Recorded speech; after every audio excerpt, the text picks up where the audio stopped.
everybody. We're going to be making something really awesome today. You saw a picture of that earlier. And it's kind of start to finish. So let's just dive right in and get going. So I always start with my MDF board. You can use a canvas, but I like the sturdiness with all the layers that we use, that I use.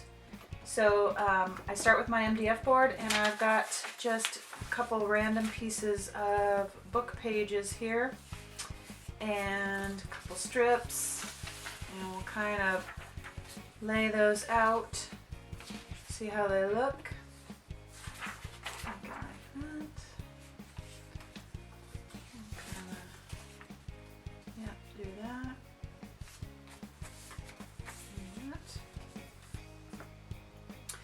All right, now I've got, nope, wrong one. Liquitex, I love using Liquitex because it is very movable, blendable, dries quickly. It's thinner than some of the other products out there like Mod Podge.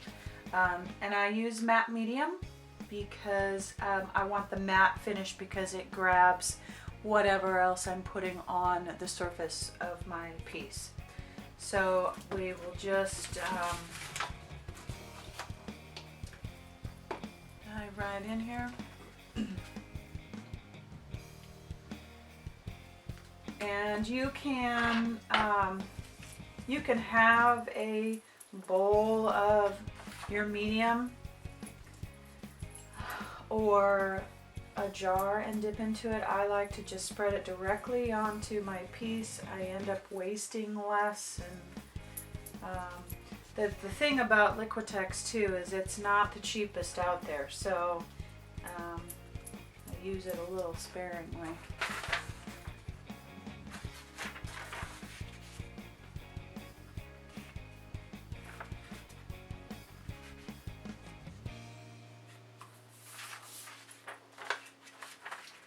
And you'll spread your matte medium out and lay your pieces down. And I try to get them out to the edges, but it is not that important because eventually we're going to be covering a lot of that up anyway. The most important thing is that you have a wet surface for your page to adhere to, and then you'll just cover that up again, cover that piece up with more matte medium, and then you'll start to see as the pages get wet that it'll crinkle, and I prefer that because that gives the page, my piece, texture. So if you want it smoother, you can definitely smooth it out more with a brayer or with either a knife, a palette knife, drywall scraper. Several things that you can do to smooth things out, but I like them kind of rough because it gives the piece character. And you're going to have some overlapping pieces here. That's okay, they'll get trimmed off later. Most important thing is just to make sure that the piece is completely covered with your medium. And it is. And now we are going to dry it.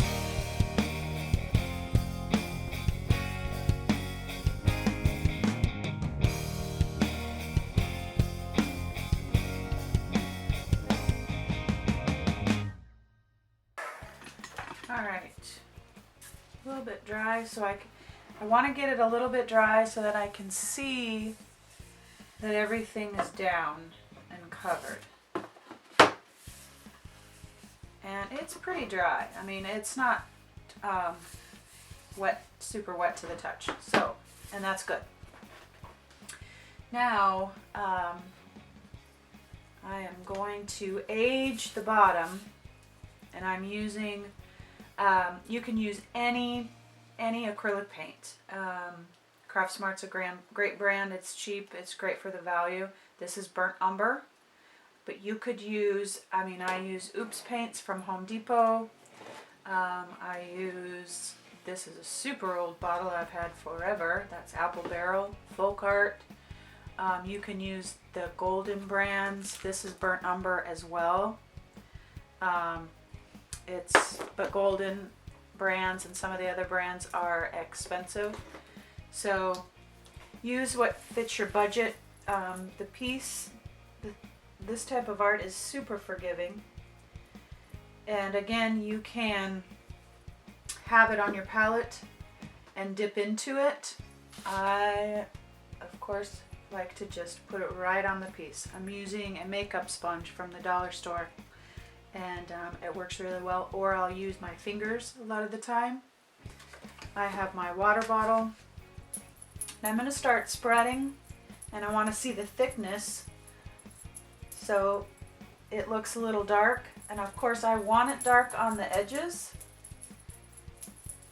So I'm going to spread it out a little bit more. Get that out to the edges. And then I'm going to spray a couple sprays there to thin that out.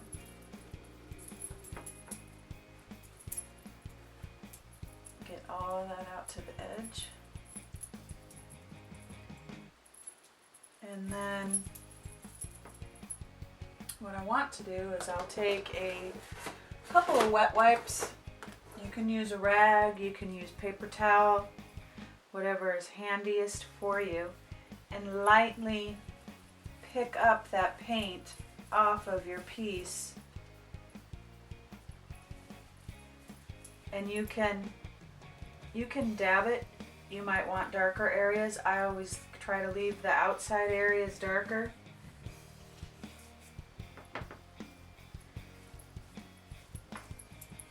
And it gives that aged feeling, and it catches in the grooves of the paper. Ooh, I love that.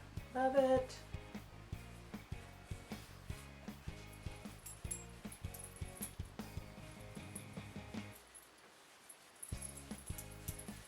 And you can go super lighter on the edges, darker on the edges.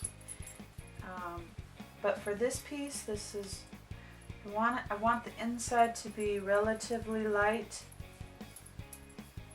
because it's going to lend really well to our restful, peaceful piece here. So, and that looks about right.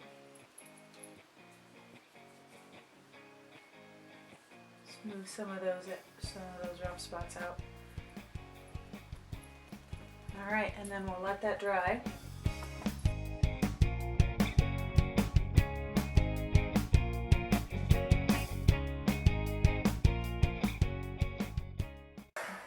Okay, so that's dry. Now we've got our other strips of paper that we're going to be putting on the piece. And most of the time when I'm doing art, I usually design my own paper because as an artist, I have to worry about copyright infringement. But for this tutorial, I just chose some scrapbook papers that I had in my stash, and you can do the same. And so I like that color combination. We've got our starfish that I just went online, found one that I liked that was that I didn't infringe on any royalty-free pictures and things like that. And what I'm going to do is, with these colors in mind, I'm going to add some background now to this. I'm going to add in some additional colors and some texture. So I want it to be very light, and you could use your makeup sponge. I'll show you. I just like my fingers because I feel like I have better control. over how it looks. So you can use the sponge too. I just prefer, I like that rubbed look. Gives it more of a worn feeling, and that's what I'm going for. And then you can kind of dab to give it a little more interest.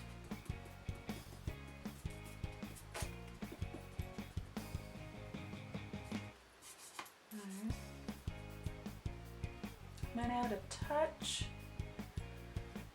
Oh, and I should show you.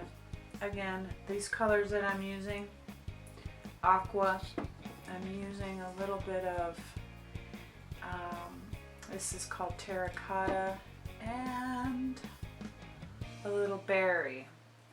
Just a tiny bit, to give it a little pop, a little added something.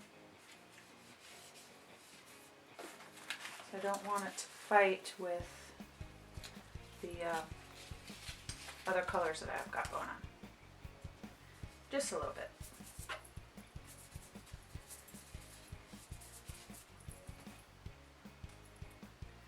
And the terracotta. Kind of pull in that color.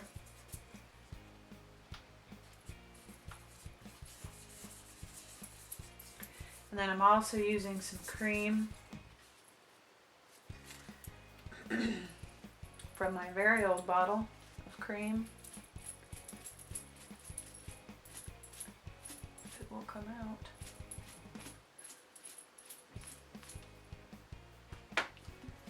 And I just want to kind of go over that a little bit to tone it down. There we go. Because we've got a real soft, beachy, restful feeling, and I don't want it to be too much color. Just a little bit. Alright. That looks just about right.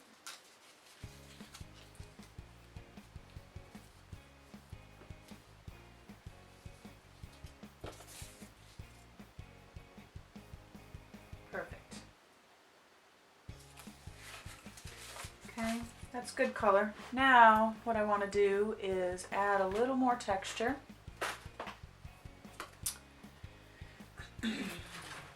To my piece, and this is a needlepoint canvas. It's plastic, and it is awesome. Taking again my burnt umber.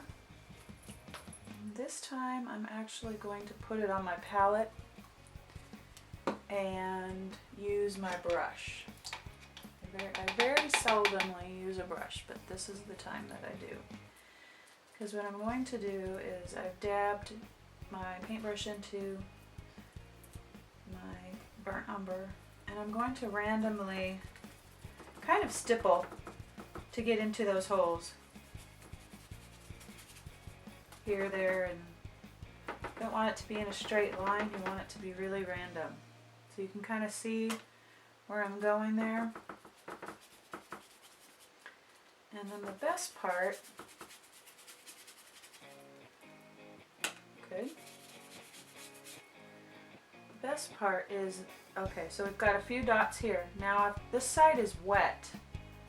So I take the wet side and I'll lay that down. Beautiful.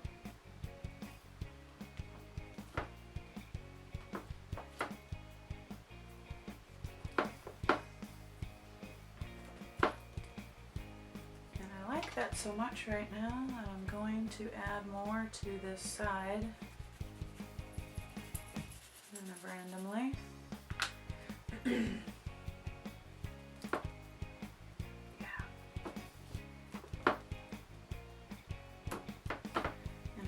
What I'm going to do is rinse my brush out and put some of that beige on there too.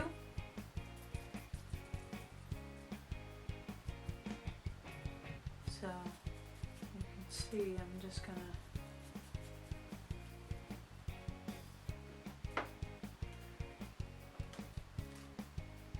a little bit more.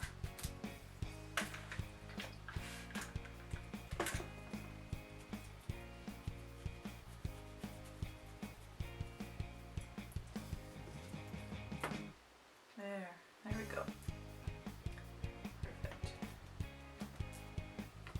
Bringing in all those colors. Okay, now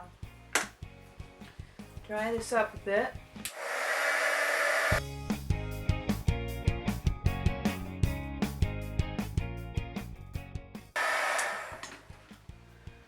Looks good. All right. So our background is, for the moment, complete, because I always usually end up adding something,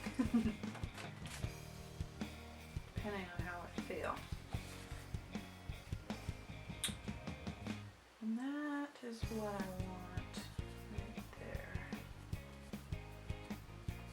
And as I'm composing this piece, I've got this little piece that's going to go up there, and I'm thinking, my thought process here is that I want the lighter, non-competing piece to be where I put my my word, so that it's visible, and then you can shade around it and give it more depth. So that is the process of placing the paper. Now I'm going to use my matte medium again. Squirt that out here.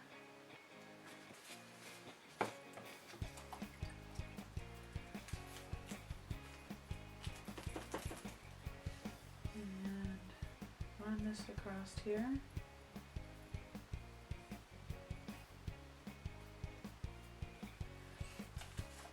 And then I will place top ones down first.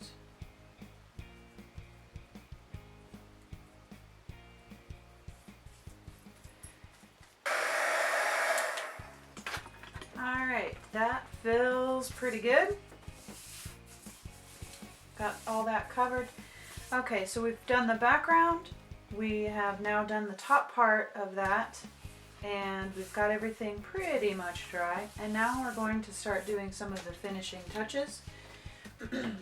So what we're going to do is, like I said earlier, this is a little orange for me. So I want to try and tone that down just a little bit with some of my beige. So I'm going to, I've got some watered down of my beige, and I just put that in my palette and then gave it a couple squirts of water, and I'm just dipping my finger in there and kind of rubbing across it to try and tone this down just a little bit. And if it gets on the outside of where you're at, that's okay, because we're shading and going to be darkening around it, so it's okay. I like that better.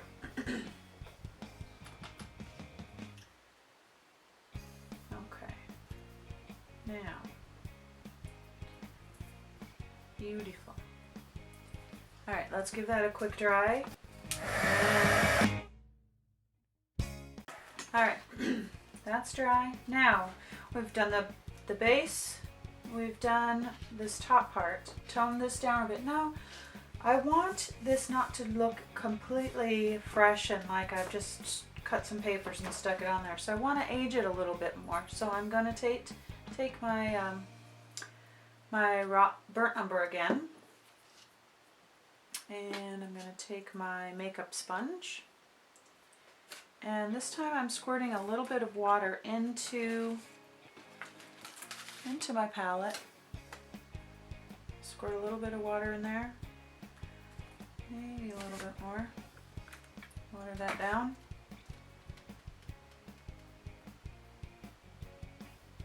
And then I want to go across here and give it a little bit more age. Now, mainly just on the pieces that we just put on, because the rest of it doesn't really need it, and we're going to do a lot of wiping off, but I think I might go back over that. But that gives that somewhat aged feel, more so than just a, yeah, I like the way that looks.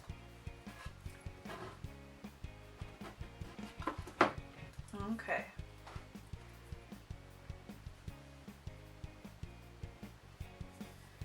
Kind of going back over this just a little bit now that I've aged it. I bring some of that back. Okay, that's good. All right. Give it a quick dry.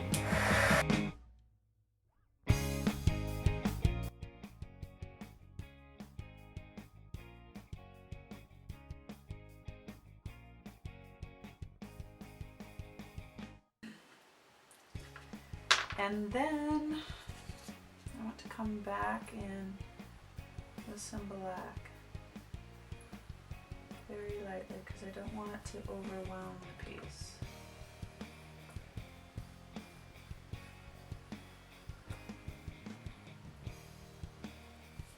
But that black just makes it pop.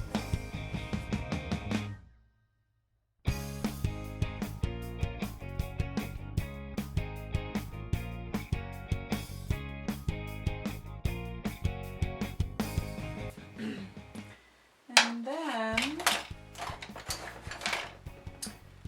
I'm going to use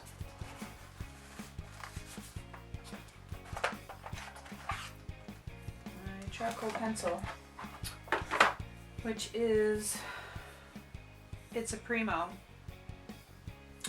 And there are hards and softs, and this is the soft because I want it to be blendable. You can use a harder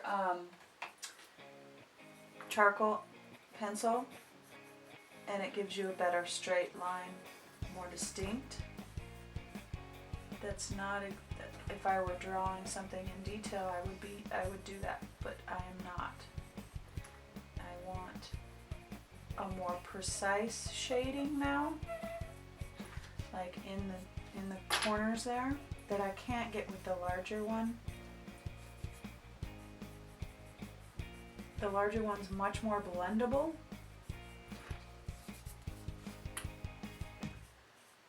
But it doesn't have the detail that the smaller pencil does. And so I'm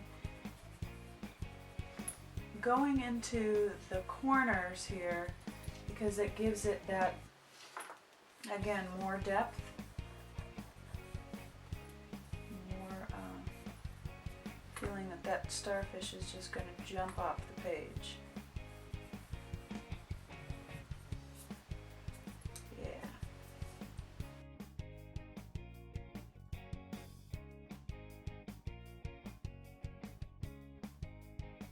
And then Primo white charcoal.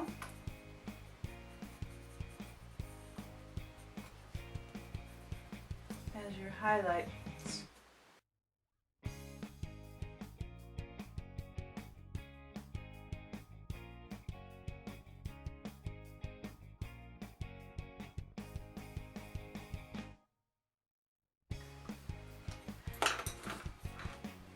Coming back down here and picking up this line of this one piece of paper because I like that. I like the edge of it.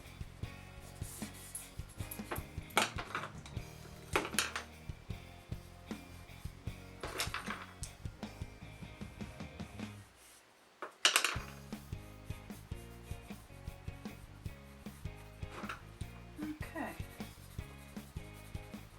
I think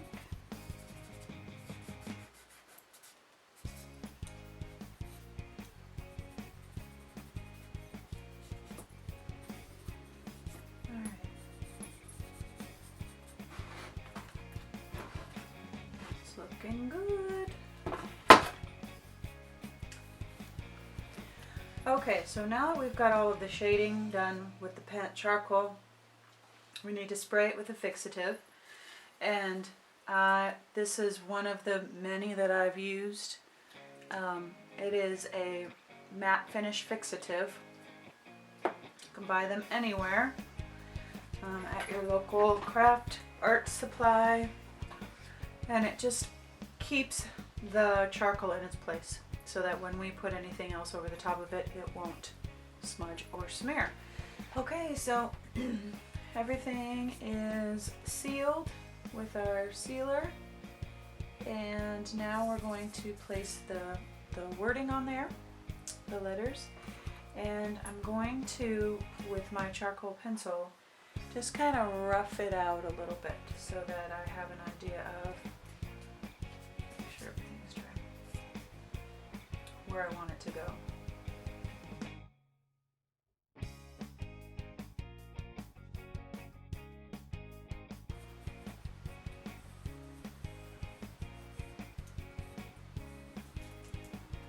Okay.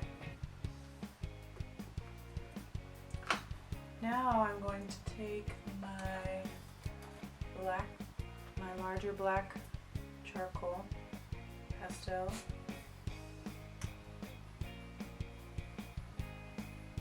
fill that in.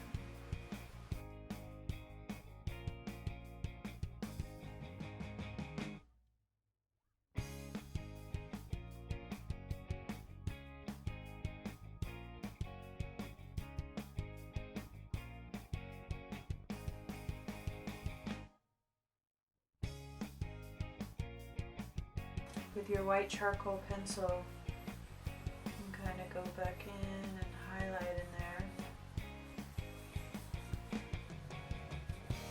giving it some depth.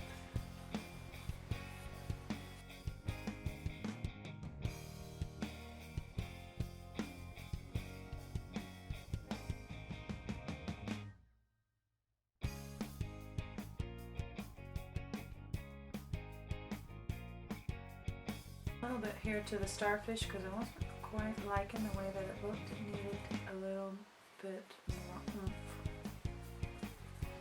Perfect. And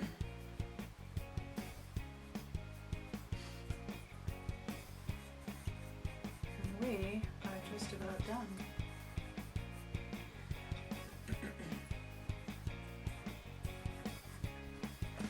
Now, what you need to do, because this is charcoal, you will need to again spray it with fixative, and then paint your sides and your back black. And you can use, I use just a regular old acrylic house paint, interior, exterior. Paint the edges black and let that come up over the lip of your piece.